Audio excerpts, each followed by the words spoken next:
কথা রাখেনি আসানসোলের বিসিসিএল কর্তৃপক্ষ।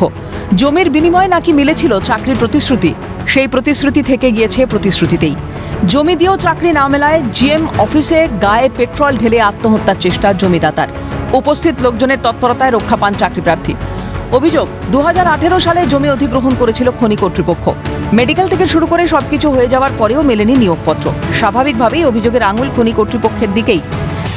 কি করব, আজ মেডিকেল হয়ে গেছে, সব কিছু হয়ে গেছে, তারপরে এখন বলছে যে জমি যে সাপোর্ট করেছে তার সাথে তার কি সম্পর্ক। তো এই নিয়ে আমার ফাইলের পোস্টিংও বেরিয়ে গেছে, বলছে জিএম সাহেব বলেছেন পোস্টিং হয়ে গেছে, তারপরও বলছে এখন জয়েনিং দেওয়ার সময় জয়েনিং দিতে চাইছে না। ঘটনার নিন্দায় সরব হয়ে তদন্তের দাবি খনি ইউনিয়নের সেক্রেটারির। অভিযোগ, কেন্দ্রীয় সরকারের আওতাধীন বিসিসিএল পশ্চিমবঙ্গের অত্যন্ত লাভজনক সংস্থা, অথচ সেই খনিকে ইচ্ছাকৃতভাবে বন্ধের দিকে নিয়ে যাওয়া হচ্ছে। যদিও আগামী কয়েকদিনের মধ্যেই নিয়োগপত্র প্রদানের আশ্বাস দেওয়া হয়েছে খনি কর্তৃপক্ষের তরফে, এমনটাই সূত্রের খবর। এটা অত্যন্ত নিন্দনীয় একটা ঘটনা আজকে ঘটলো, অনভিপ্রেত ঘটনা। ইকবাল পশ্চিমবঙ্গের সবথেকে বড় যে মাইন্স কল্যাণেশ্বরী প্রজেক্ট হতে যাচ্ছে সিভিএরিয়া 12-এর দামাগুড়িয়া কুলিয়ারির একটা অত্যন্ত লাভজনক সংস্থা। এটা বাংলার বুকে একটা লাভজনক সংস্থা, এই খাদানে কিন্তু লস হয় না। ম্যানেজমেন্ট ইন্টেনশনালি এটাকে কী কারণে জানি না, যেটাকে মাইন্সটাকে বন্ধের দিকে নিয়ে যাচ্ছে। কোনো মতেই তারা চাকরি দিচ্ছে না, জমি রেজিস্ট্রেশন করছে না। এতে আমি একজন শ্রমিক হিসেবে এবং ট্রেড ইউনিয়নের সুবাদে আমি মনে করছি যে এটা সিবিএরিয়ার ভবিষ্যৎ খুব খারাপ।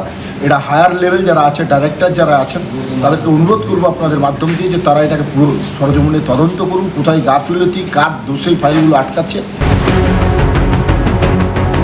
তো এরকম যারা জমিদাতারা, যাদের মনোনীত প্রার্থী, তাদের আজকে আমরা প্রায় কতজন, 17 জন, প্রায় 18 জনকে আমরা এই নিয়োগপত্র আমরা তুলে দিচ্ছি আজকে। অন্যদিকে রাজ্যের মুখ্যমন্ত্রী মমতা বন্দ্যোপাধ্যায়ের স্বপ্নের প্রকল্প দেউচা পাচামি প্রতিশ্রুতি মতো প্রায় 1,500 জমিদাতার পরিবারের হাতে ইতিমধ্যেই তুলে দেওয়া হয়েছে নিয়োগপত্র। ধাপে ধাপে পুলিশ ও চতুর্থ শ্রেণীর পদে নিয়োগ হয়েছে। বুধবার চতুর্থ শ্রেণীর পদে আরও 18 জনের হাতে নিয়োগপত্র তুলে দেন জেলা শাসক। দারুণ খুশি হয়েছে। কিসের চাকরি পেলে? কোথায় জমি ছিল? এই দেওয়ানগঞ্জ। দাঁড়িয়ে খুব ভালো লাগছে আর খুব খুশি লাগছে। আচ্ছা, কোথায় জমি ছিল? দেওয়ানগঞ্জ বাজার।